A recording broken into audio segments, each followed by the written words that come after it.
Hello and welcome to Breaking the Cycle to Step Forward podcast, episode 22. I'm Beverley Ann and I'm joined as always by the lovely Chris. Hi everyone. And for anybody who's joining us for the first time, this is 30 minutes or about of authentic talk, and also coming from a professional perspective. And today's topic, we're going to be talking about endings and grief. So what are your thoughts, Chris, when we were talking about this? Yeah, I mean, endings, there's a lot in that, isn't there? Endings for me in particular, right in my life right now, is child going off to university. So there's an ending of you feeling useful, your role in their life, but also excitement and just anxious about them moving on to their next course, their next pathway in life. So there's a lot going on there, and also a little bit of grief there as well, because I remember when my other child went off to university and I dropped him off and I came home, I walked into his room and I burst into tears. And then I'm like, why? He's happy, he's doing something he wants to do, and here you are like a train wreck. I know I'm not the only one. So there's a sad ending for me, but a happy beginning for them. Absolutely. And I remember when my youngest went off to university, and it really is like, where's my role? Yeah, you know. But as somebody said to me about parenting not so long ago, that parenting is, even from the time they're a toddler, is a sequence of letting go. yeah. And that's different ways, but it's still an ending. It's an ending of how it has been, and it's a change. And that's the same as when we lose somebody. So at the moment, there's a lot of grief around us because of what's happening in our own country. Yeah.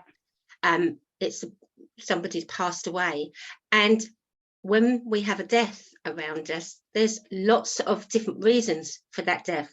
Sometimes we know, sometimes we don't, and in that there's lots of different stages. We've grief through losing someone to death, but also in what you're saying, it's still a grief. Yeah. And from my perspective, I will never know how it is to grieve the death of a parent. Yeah. Either my dad or my mum. Now my dad is dead, but it wasn't a grief then, it was a relief, because I'd already done my grieving for not having the parents. Yes. And my mum is still alive. Now, you never know what's going to happen, but I grieve the fact that I don't have a mum in my life. Yeah. So for me, Beverley, it's sort of similar. My dad, my mum left when I was age 7, and you can go back to your story in a minute because I know there's a linkage there. So there was a grief there, not knowing would I ever see her again, and I didn't actually see her for another 4 years before she got custody. But then when my dad was taken away into prison, there was grief there. Then I last saw my dad when I was 11 years old, and I never got to see him again until I was in my 40s. So again, endings and grief. But then obviously losing my mum, who died in 2016, and not seeing her for a year because of a police case that we were going through. And then the circumstances around her death, and not being able to go and say my goodbyes, and not being able to go to her funeral. There's another lot of grief and emotion all around that as well. And you will often find that in a survivor's life, there's so much complexity around different relationships and what is the right thing to do, what is not the right thing to do.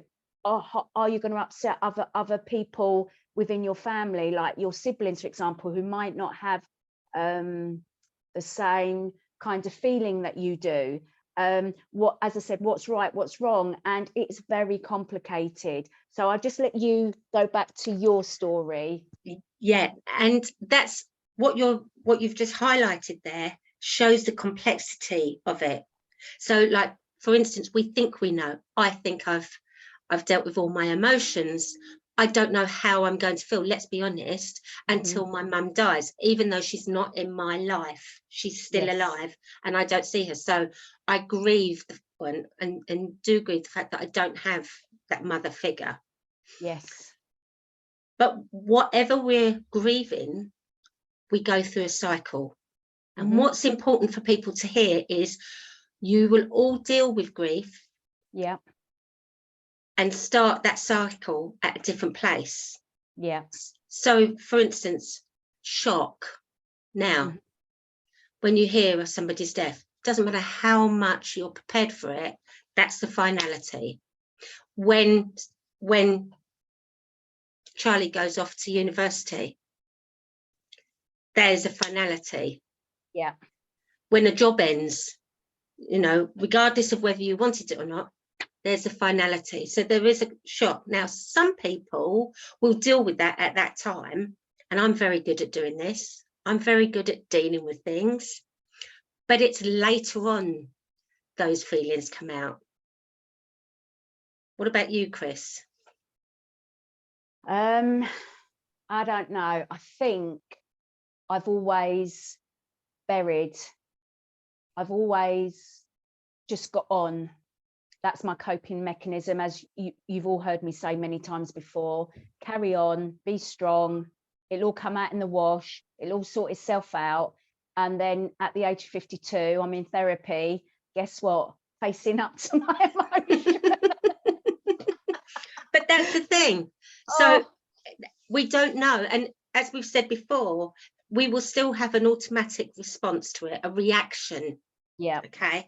So my reaction at that time is to do the practical things that need to be done in any ending. Yeah. It's only afterwards I need time to reflect and allow that emotion out. Yeah. So, and it comes in different ways. And at the moment, as we know, this podcast will be aired a few weeks after the royal death that we've all seen and experienced in the UK. And you can see, can't you, across all social media, that some people are royalist, they love the Queen, and basically they've all fallen apart. Then there's other people on the other end of the spectrum that were like, well, you know, she's 96, she had a good innings, she had a good life, what's all the hoo-ha about? And then there's people in between out of that. And we're not really here to discuss how we feel about all of that today, but we just want to acknowledge that we all do deal with grief differently. Different people mean different things to us, depending on what our experiences of them are, what our perception of them is, and also the people that they may be associated with, what have they done or not, and what does that mean to you? So that's all I'm going to say about that. Yes. But I also do respect everybody as an individual and how they want to respond to that. That's how they respond. And I'm not here to judge anyone. No. And that's where we're seeing some of the cycles of different people at different times. Okay. Also with endings, it's amazing what else it brings up as a trigger. Because sometimes if it's too hard to grieve at that time about something that's happened, we push forward, and it may be somebody else's death, especially when it's a figurehead, that will actually trigger grief that is unprocessed from previous occasions. And I think that's what's happening to me, to be honest. Yeah. I think that as a figurehead, what I've explained to you is where I am, but it's brought about all of this unresolved stuff about my caregiver. Yeah. And that's where my reflections and my thoughts are. Yeah, because it becomes a mirror. Yeah. And it's a subconscious mirror. Even when, not consciously, it's a subconscious mirror. Yeah. And suddenly your body is saying, I'm ready now. This is safe grief. the grief before wasn't so safe, so I protected you, I feel safer because the emotional connection is different. So that's what is important about respecting each other's way of acknowledging it, because it doesn't mean to say that anybody is acknowledging it in any less than somebody else. And in a way, that's what I admire about other cultures, where they literally have, you know, if you're going to wail and cry out loud, and you know, that's okay. Yeah. Yeah. And what they're doing is releasing their emotions, particularly if it's a service, a funeral, wake, whatever you want to call it. You know, that's the time that they use to grieve and comfort each other. I want to also go through some of the other emotional. I was going to say, can you talk through us about the cycle of the cycle of grief in its theory? In its theory, yeah, absolutely. So when you look this up, and when we do our training, you know, some people say there's 4 parts, some people say there's 5, some people say there's 8. So I've picked out 5 at the moment. Okay. I thought I'd cover it off. Yeah. Anger. Now, anger is a big one. Anger, I didn't see that person. I should have. I could have. You know, why did they even leave me? Abandonment. The ending of a job. You know, if you're being made redundant, ending of that role. Anger that you haven't got more time with someone. Yeah. Even being angry some stage, you know, of what could have been with your children before they go off to be adults. Yeah. You know, these are all real emotions, and they don't pop up straight away. For some people they do, but not everyone. Yeah, it's like you're not ready. I'm not ready. So you know, like, how dare you? How what? Yeah. I'm not ready. Yeah. But particularly if there's been an accident, a traumatic accident, and you survived, there could be anger there. How could you leave me? You've left me alone. I've got to cope with everything. Or why is it that person and not me? Or why is it that person and not that person? Because I know, like, in our world, being a survivor, it's almost like, well, that person's died at a young age and they were a good egg. Why them? And yet there he is, or she is over there, quite a good age, and they've got ill health, but they're not popping their clogs, and they've done you untold harm. Why are they still here? So there's all of that kind of anger going on for people as well. Absolutely. And we're going to talk about this because we don't like to hide away with it. You know, death by suicide, the anger there, the frustration there. Yeah, why didn't they speak up? Why didn't they ask for help? Why didn't I notice it? Yes. And why we're talking about this is because it's okay. And sometimes it comes out at the beginning, sometimes later. Now, this is the next one I'm going to talk about, is something that people really struggle with: relief. I can't wait. People might be shocked to hear this, but when a certain person does die, I literally am going to have a party. I can't wait. I need my justice, and that will be my justice when they leave this world. And that sounds brutal, but that's your opinion on that one, and that's okay. And it's okay to have that. But when some people feel relief, and that relief comes for different reasons, you know, when going to university, when our children go to university, as much as there's grief there, there's always also relief. Well, they've taken that next step. And I'm ready for that separation.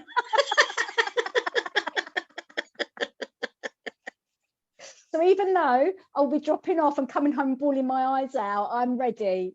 Yeah, but this is a realistic thing. That's why we have this conversation. Yeah. But also, if someone's passing away, you know, I've been with loved ones and they're in pain and they're ready to go. Yeah. And actually, the one thing I hope for them is that they go in a peaceful way. Yeah. For them. And with less pain as possible. Absolutely. So relief is part of the cycle at times. So well, some people feel guilty about feeling relieved and actually saying that, do you think? yes, and that's where the guilt and denial and the relief all come in. All come in, right. Do you see what I mean? And this is the thing. No, there is no clear, oh yes, I'm in that section and I'm in this section. Sometimes there is, especially when you get angry. Yeah. But there are parts where they overlap. Yeah. Because what happens sometimes, if you feel relief, you can quite often then feel guilty for feeling relieved. Yeah. And often you have no place to go to discuss how you're feeling. No. And so it might be really weighing up on your shoulders, so to speak. It might be a heavy burden because you can't actually express how you are feeling, and often how you're feeling is going to be a multitude of things, especially in an abuse situation, because think of the family dynamics. We see things from the perspective that we're standing at. So, you know, if this is what you've experienced with that person, but somebody else hasn't, because a great way we know with abusers, the perpetrator, they divide and treat people differently. And that's all part of the grooming.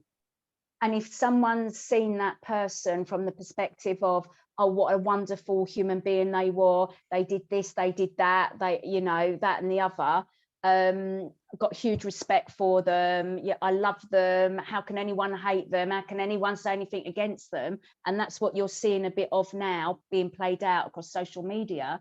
But then from a perspective of, and I'm not referring to our figurehead as done anything wrong in this particular circumstance, what I'm saying now, but I'm just talking about, say I don't know, my stepdad, for example. Some people will be saying what a wonderful person, but me, I'll be having that party and somebody else will be going, why do you think and feel like that? Well, ask me and I'll tell you. And I remember when Jimmy Savile died. Yeah, exactly. Now look at, so everybody, look at what happened there. And at the time, I won't lie, the anger, that I felt because of what the notoriety he was getting in the coverage about his death, and people queuing, 7,000 people at one time. That's how much it was. And I felt like, wow, what's going on here? But if I said something to some people, they were like, no, look at what he did, for charity, etc. And now look what's come out, which we knew some of that, but you were unable to talk about it. And this is the thing, when someone's in a position of power and they've done all of that grooming to people around them, that where people think they're, as we've just said, they're amazing, they're this, that, the other. Yet you've got a group of people, many people in the Savile incident, where they've said, well, no, he abused me, he did this to me, he did that. Other people find it really hard to get their head around it. Yet when those cohort of victim survivors in their numbers came forwards, they had to be believed because they were all different circumstances, all different situations, all different ages, across decades of years that this went on for. And it was only when he was dead that people could speak up because of his power, because of his money. It silenced all of those people. So they couldn't speak up when he was alive. Some did, but they found that their lives were then made very, very difficult. So it's often victims and survivors cannot speak up when it is someone in a position of power. And I don't mean in the media, it could be someone in a position of power in their community, in their household, in their whatever family. Exactly. So whatever that position of power is, it could be your caregiver, and you can't speak up because they've created this false image of themselves. And the person that they've abused, or people that they've abused, they just can't speak up until that person's died, or someone else has come forwards, and then they can back up someone else's lived experience. Absolutely. So it's so difficult. But you're right. It is. It's that grief, isn't it? It's the anger. It's the two other things that you've already covered. What else is in that cycle, Bev? Well, Denial. Oh, we've just spoken about that. Exactly. And you brought that denial, but even denial about the change. What do you mean by that? So yes, it's going on, but I'm not getting involved. Right. You know, denial. So yes, I'll do the practical things. So if it's someone that's very emotive, or if the emotions are coming up, yeah, no, that's okay. I'm going to do. So often the denial comes in people who seem to be coping extremely well. What that actually they know on a cognitive level this person's died, but they don't actually want to register that. Yes. That may be, and we're talking about a normal important person in their life. They just don't want to recognize that actually that person's actually gone. Yeah. Or Yeah. that there's been a chat, or that there's going to be a change. Now, if you know, that's everything's going to be okay. Now, that I don't want to get that mixed up with positive thinking. Right. Because emotions, we have to be able to acknowledge. I do a thing called the best and worst when we're sitting around the table, because we have to be able to acknowledge that there is a time that it will hurt, and there is a time to allow it out. But when we deny how we feel, so like when we push forward and we deny how we feel, or even after the service, so yeah, you've grieved, you've had the service, and you carry on living as if nothing else has changed. Right. So what would happen in that circumstance? Well, what happens is it gets pushed down. The grieving gets pushed down. Like me. Yeah. Yes. So it's denial Yeah. of your emotions, denial of how you feel, denial of the impact of the change. It's just pushing through. And that can come at different times. And often, sometimes a way of coping, I remember losing someone once when I was very young, and the way I coped with it, my denial was pretending, there's a lovely poem, pretend that I'm in the other room. And it's often read out, and I did. I coped as if like they were in the other room. And it was only later on, a few years later, that I think someone else had died, and it triggered me. And then again, in that respect, I was very young then. The other one is fear. What's going to happen now? Especially if you've probably not been involved in your life and that person's actually run your life, maybe. So the older generation, where there was clear lines of what you did. So the man went out to work, the lady stayed at home, looked after the kids, maybe not got involved in paying the bills and stuff. I know quite a lot of the older generation now that I work with in my community classes and stuff, for example. Well, he used to do all of that, and now he's gone. I don't know what to do. Yeah. Who am I? Fear, you know, when your youngest goes off to university, you know, the last one goes off, and not even university, because not everybody does. Yeah, no. But they move out, or they move away, etc. That empty nest syndrome. Yeah, and it's really real. It's like, well, what now? Where's my role? Yeah, I've seen that quite a lot in people who are, especially when the children have left home and moved out to start their own families. It's like, well, all right, it's me and my partner's left, whoever your partner is. Oh, what now? Yeah. What next? Yeah. So there's that fear. And it's important, you know, if you've been made redundant, well, what's going to happen in the future? And, you know, if we go back to what's happening now, as you mentioned, you know, we've got huge passing of the Queen. Yeah. And there is going to be change. And wherever you're sitting, and as we said, we're not going to get involved in that, whatever your view is, where you are standing or sitting, is there will be a change. And for some people, that's really fearful right now.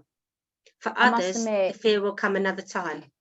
It's making me feel very anxious. Yeah. And again, I can't go into my reasons why at the moment, but I am extremely anxious about the future and what it looks like. So, and that's very normal. Yeah. You know, in all endings, because Right. it's change. Yeah.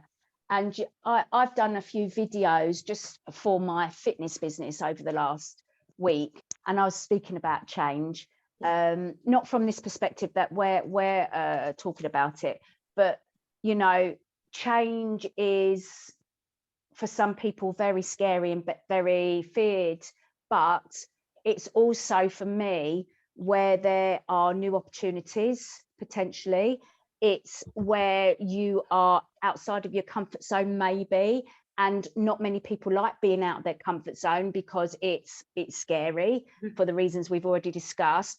But also for me, the biggest thing that I can take from all of this is being comfortable with being uncomfortable, because throughout our whole life, we haven't had really control over what's happened to us. And the only thing that we've learned really is to be uncomfortable with being uncomfortable, because we've had to just grow, develop, go with the changes, because we've had no say in it and we've had no control over it. And is that a good thing, a bad thing? I don't know. I think it's made me particularly more resilient and more able to adapt. What about you? Well, this is where I always talk about being able to celebrate being a survivor, and that's really Right. important, especially in peer-to-peer groups. Yeah. And I remember once someone challenged me on that, and and I said, well, why not? Because Yeah. there are some aspects that look at the sheer resilience of a young person that's going through abuse has to have to get through. Yeah. You know, Yeah. it's quite remarkable. Well, it's not quite, it's bloody remarkable, you know, and how adaptable you have to be, you know, and your agility. You're reading every nuance of a person. You're trying to see what their moods are, you know, to keep safe. Yeah, and just to survive, isn't it? It's all about just Absolutely. surviving. Yeah. Absolutely. So to acknowledge that, I feel, is really, really important, because once we've done that, we're starting to learn about self-care and about self-awareness, and it always comes back to this. And also, once we're in the place to start to acknowledge that, then it enables us often to find our way around the grief wheel and then go forward with new beginnings, as in doing that hard work, being able to look back at and grieve for what we've lost, because that, in healing, we actually start to see the grief that we've not been able to do about the childhood that actually we really would have wanted, or like the childhood that we're trying to give our own children. Yeah. My uncle, so my mum's sister's husband, that part of the family have always been good to us. That it's been very sporadic, the connection, but whenever we've had a connection, it's been a good connection. And that uncle was the one that bought me the coat when I didn't have one and when I was very cold. And that was such a big act of kindness for me, because there was nothing else going on at that time. And that uncle is about to pass away. And I don't know whether I should be speaking about this actually. But I just wanted to tell my cousin that please could she relay that message to my uncle.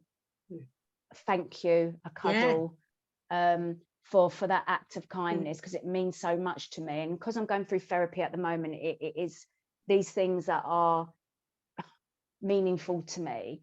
And she said to me probably about 6 weeks ago, you can phone up, because he wasn't passing away then, he was very unwell, and speak to him yourself. But I couldn't do it. No.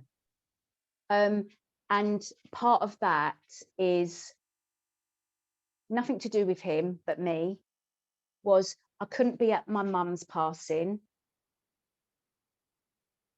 I couldn't be at her funeral.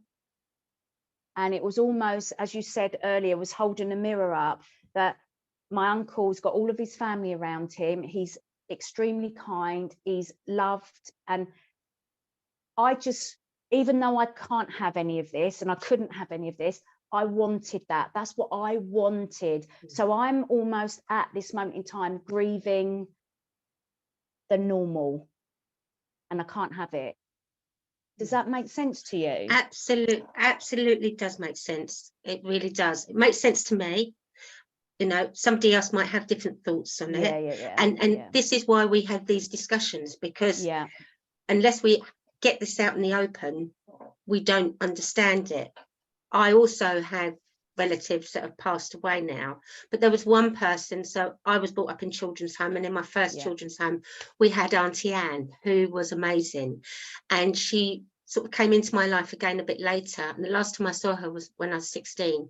So a few years ago I wanted to get back in touch with her, and I finally found her, and she died 4 months before I found her, which was devastating because I never got to say to her thank you.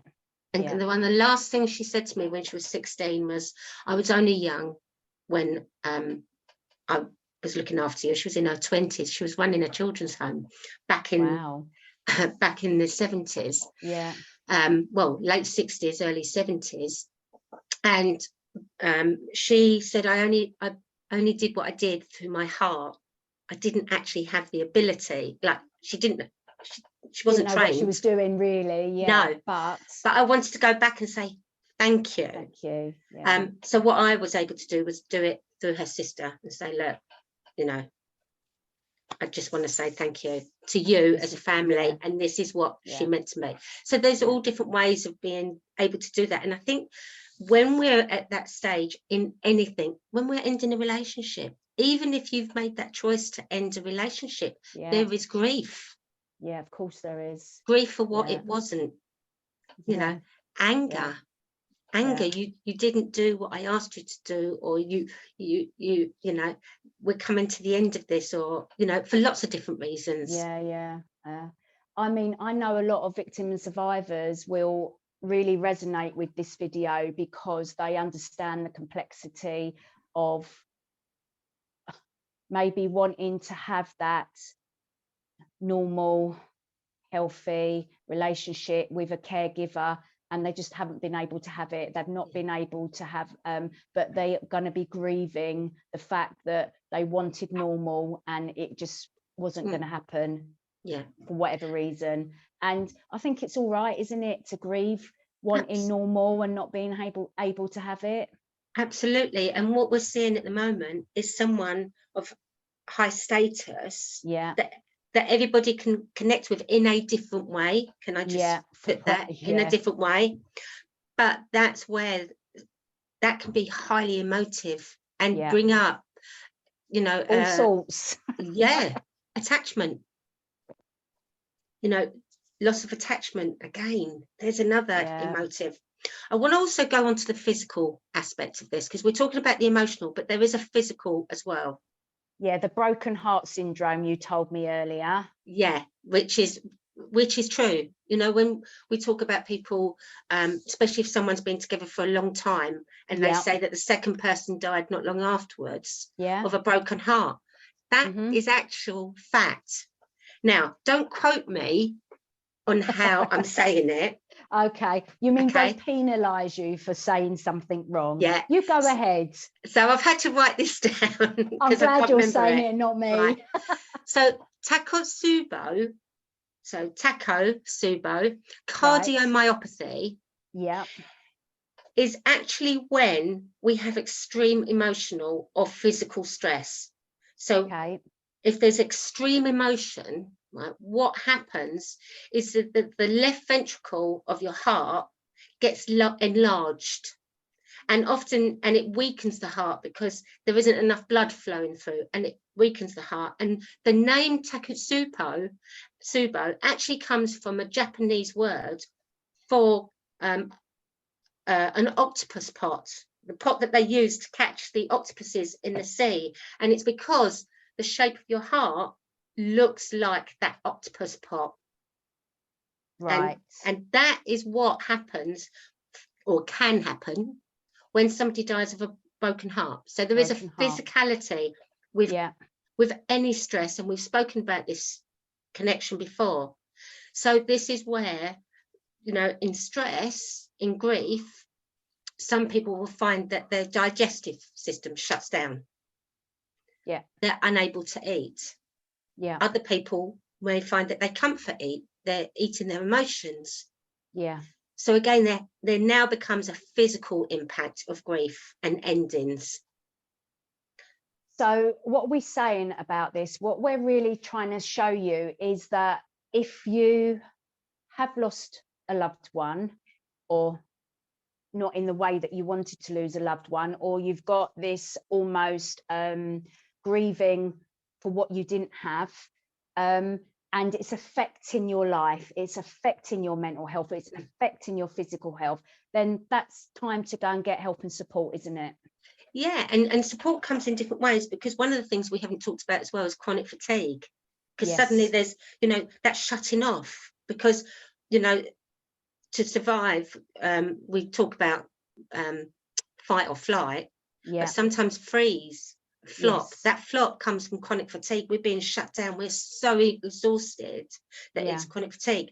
So it's looking for support that works for you. Now, sometimes it may be in a peer-to-peer group.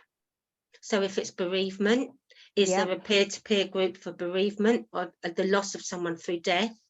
If it's and again, there's all different layers there, because, you know, if you're a parent, you've lost a child, you know, horrendous. But do you want to be with other people in the same place? Because I personally think that's really important, because we can empathize with someone, but until we've had that lived experience, we don't know. We don't understand. No. Also, death by suicide. You know, if you're bereaving, you know, find a group that is for other people, whether it be parents, friends, siblings, of when someone's died by suicide, because again, that has additional grieving towards it. If you've lost your job, you know, and you've been made redundant, there are all different types of support. Also, nationally, we've spoken about Samaritans, 116 123, 24/7. Yeah. Always. What about yourself, Chris? What are your thoughts on support? Yeah, fine. As you said, I think it's finding people that have walked in your shoes that maybe understand the complexities. So for me, going to a group, obviously, from the victim and survivor perspective, would be more beneficial for me than going to a different group, for example. And also speaking to someone one-to-one that might understand what I've gone through would be more beneficial. And, you know, sometimes you have to do a bit of, you know, suck and see. Basically, attend something. If it works, great. And if it doesn't, go and find something else. Don't think that there's nothing out there for you, because it's just not true. Absolutely. So for me, and I'm going to be very honest here, I struggled with group environments at first, peer-to-peer, because I wasn't ready. No. I needed one-to-one at first, so that I could find my voice. Yeah. Then when I was ready and I went to peer-to-peer, I was like, why didn't I come here before? Yeah. But there's also I wasn't people ready. that won't do one-to-one because they can't, but they're happy in a group because they can be a bit more anonymous. Absolutely. And again, two different ways of looking at it. Yeah, I absolutely. didn't want to be seen, you know. Yeah. Not even thinking that everybody else in the room is the same position. Yeah. So I'm very aware of timings here, Chris. As always. Well, we've got about another 4 minutes, so I'll just bring it so that we don't overrun. Yeah. I'm always very aware that people are listening into us. So again, this subject is really tricky when we're talking about grief, endings, grief, and you started to touch on it, But once we're able to come through the cycle at whatever stage is right for us, there's something called new beginnings. Right. Sounds Now a bit more that positive. it is, but that's where the fear often grows, especially when you've lost someone through death, or in a relationship. Even it can happen when a relationship, and you're moving forward. Yes. Without them. It's like, whoa. Even in healing, when you start to, I remember this myself, you start, you start your recovery, your healing, whatever you want is the right word for yourself, and you get to a certain place and you look back and you think, I've come that far. What if I go back again? Almost having a little relapse, get triggered, and it's going to happen, isn't it? Yeah. And I remember that. I remember feeling like I'd gone onto a tall pillar, but there wasn't enough foundations. Right. Whereas now, I did come down again, but then I was like, okay, I've learned now to trust myself. And it comes with trusting yourself and your own boundaries and doing what's right for you. Yeah. And some people's grief lasts years. Some people's grief is short term. And that's fine. It's absolutely fine. No one should tell you to get over it. No one should tell you that, are you still going on about that? Are you still saying what, grief looks like what it looks like to you. But I have to caveat that with, if you've only got a certain amount of people that you're going to with your grief, and they can no longer help and support you for their own reasons, try not to feel rejected, but maybe move on to something else that will give you the help and support that you need, because everyone is human and every person can only take so much depending on what they're going through. So I think there does need to be a conversation about, I'm really sorry you're finding it really difficult still, maybe if it's gone on for 6 months, 12 months, 18 months. But if that person can no longer help and support you, it's because they've got their own stuff going on. And please don't feel rejected about that, but find another source of help and support. I think that's very valid. Absolutely, it's very valid. And some people said about getting over grief, you don't necessarily get over it. What happens, it's there, but it's what you find around it. Right. So I think, me personally, I think it's a wonderful time to be able to celebrate someone's life. Once you've got, even if they can't be there in person, is there a picture, when everyone's sitting around the table, there's no reason why you can't have a fabulous picture there of that person around the table. There could be a spot. I know that when I pass away, I love the benches. I've got, whenever I read benches, I'm always looking out and thinking, this is what I want. I had to have a bench when I pass away, so that anyone sitting there. I just think it's a beautiful way, and it's about respecting different people. Some people like having a headstone, and that's okay too. But being able to move forward, finding ways to move forward that's right for you. Some people like to put their energy into studying something different. Some people suddenly think, well, you know what? We suddenly realise our own mortality. I'm going to go off and do the things that I've been putting off.